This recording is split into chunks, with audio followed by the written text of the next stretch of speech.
Kus me oleme? Mis seal on? Kas sa teed mingit kommentaari või? Tutvustage ennast. Ei tutvusta. Sa oled mu sugulane, räägi. No mida räägin? Sa oled mu sugulane.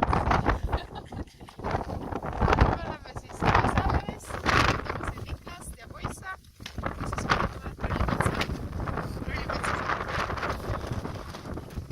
Mis on Trollimetsas on siis? Seal elavad trollid ja seal me kuulame, kuidas trollid laulavad ja siis me saame sõita läbi erinevate hüpekute ja Mis laulu trollid laulavad? no ma tean, kindlasti filmi seal. Pese mu selga või?